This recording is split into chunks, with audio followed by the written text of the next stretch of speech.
실물 경제가 계속 이대로 가면 전 세계 중산층의 90%가 전 재산의 80%를 잃고 극빈층으로 내려앉는다는 그런 보고가 나오고 있습니다. 사태가 이 지경이 된 진짜 이유를 10분 만에 한번 설명드려 볼게요.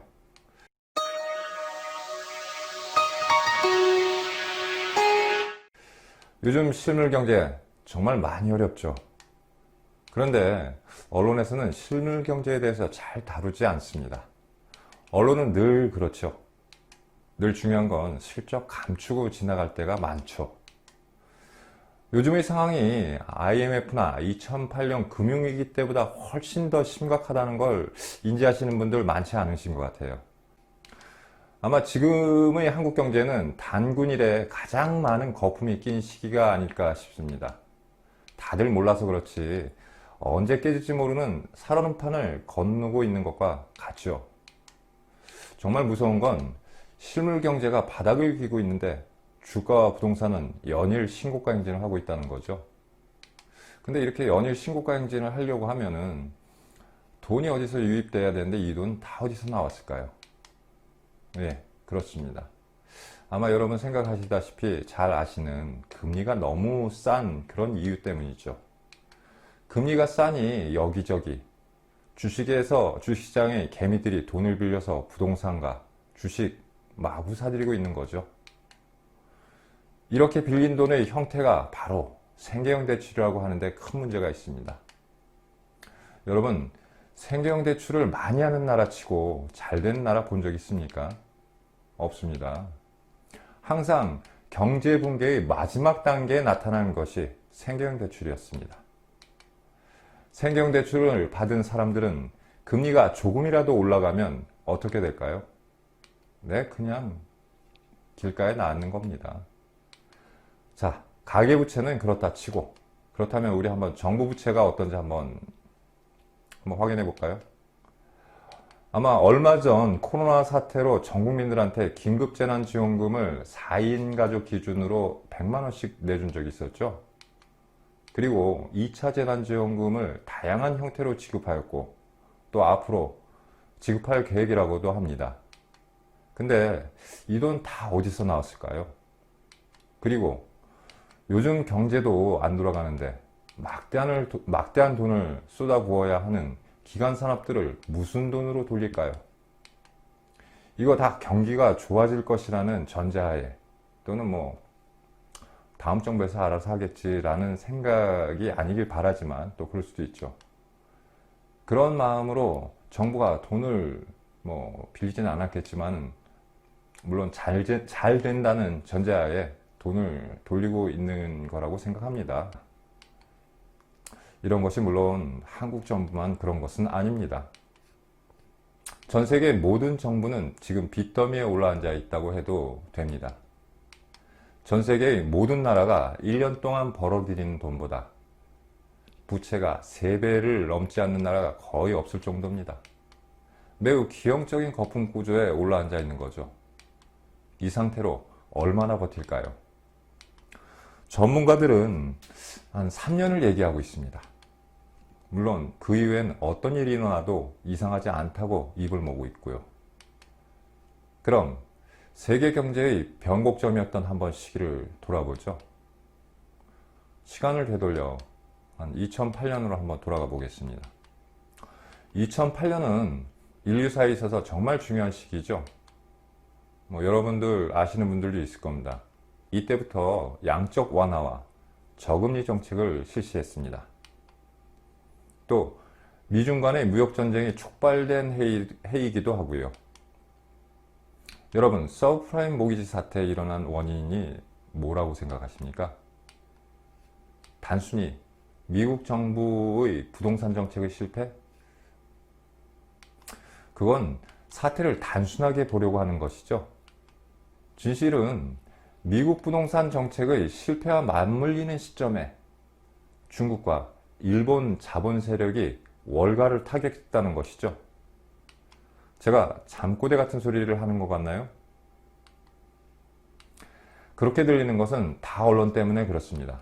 여러분, 언론이 초반에도 말씀드렸지만 제대로 보도를 안 하고 있는 그런 그런 내용들이 있지 않습니까? 알고 계시는 분들도 계실 겁니다. 이렇게 언론이 얘기를 해주지 않으니 일반 대중은 아무것도 모르는 게 당연합니다.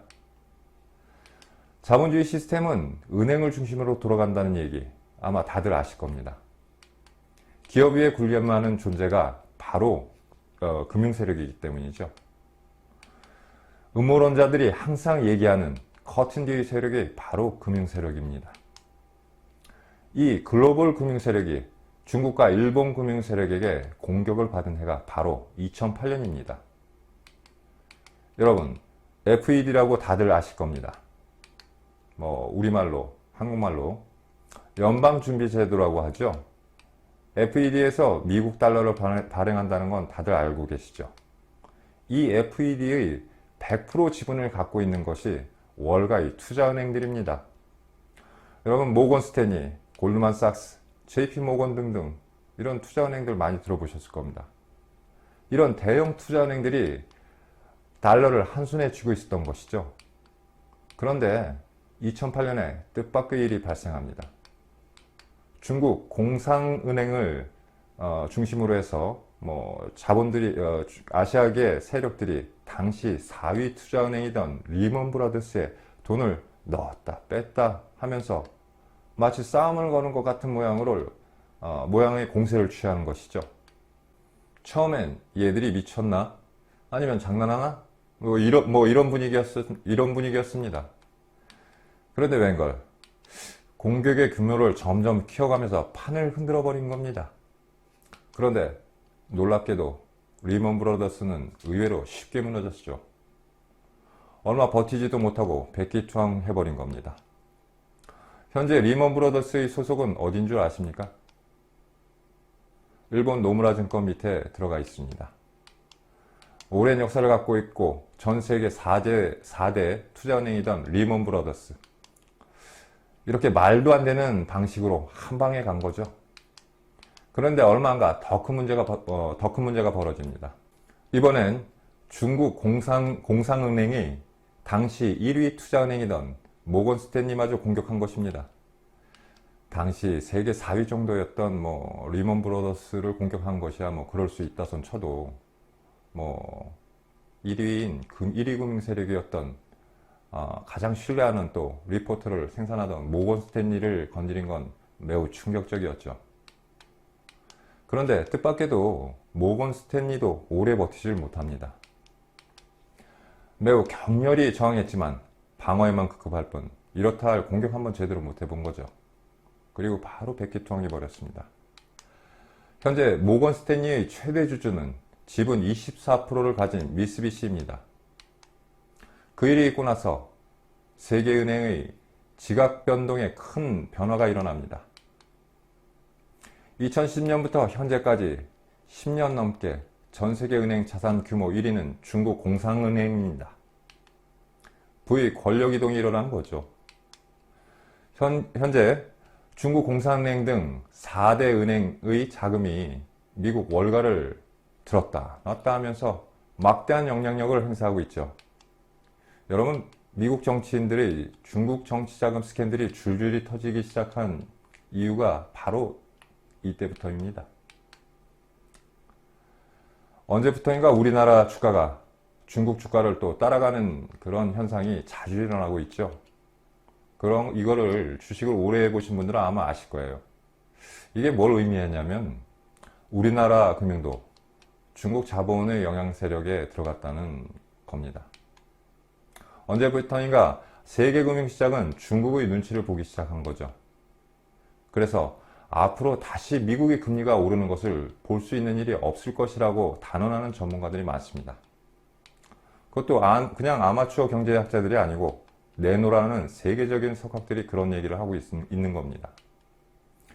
그들은 만약 미국의 기준금리를 1%라도 올리는 날에는 현재까지 유지해온 미국식 자본주의 시스템 자체가 붕괴될 것이라고 경고를 합니다. 그럼 대안이 없는 것일까요? 물론 있습니다. 인류는 늘 그렇듯이 해결책을 제시해 왔으니까요. 2008년 서브프라임 사태의 원인이 무엇이었습니까? 거대 자본 세력의 투명하지 못한 금융관리 때문이었죠. 실적 올리는데 급급하다 보니 돈 갚을 능력 없는 사람한테 마구잡이로 돈을 빌려주고 집을 사게 한 것이죠. 인류 앞에 놓인 최대 과제는 불투명한 부분을 최대한 투명한 시스템으로 전환하는 것입니다. 불투명한 자금 관리를 투명하게 해주는, 그런데 제일 좋은 도구가 바로 디지털이죠. 비트코인이 언제 탄생했나요? 2008년 미국발 금융위기 직후인 2009년 1월 3일입니다. 비트코인 만든 사람이 나카모토 사토시라고 하죠. 뭔가 냄새가 나지 않습니까? 비트코인 가격이 미친 듯이 오를 때 항상 일본, 중국, 한국 같은 아시아 자금이 있었죠. 이제 대세는 디지털 시대로 전환됐습니다. 전 세계 모든 정부는 투명한 사회를 만들기 위해 어떻게든 디지털 시대로 빠른 진입을 추구하고 있는 것입니다. 이러한 사태는 매우 슬픈 일이지만 그로 인해 디지털 사회로의 진입을 위한 강력한 분위기가 조성됐습니다. 전 세계인 모두가 온라인 시스템을 적극 활용할 수밖에 없는 상황이 된 것이죠. 오늘은 여기까지 하겠습니다. 구독, 좋아요 눌러주시면 좋은 일 생길 겁니다. 시청해주신 여러분 감사합니다.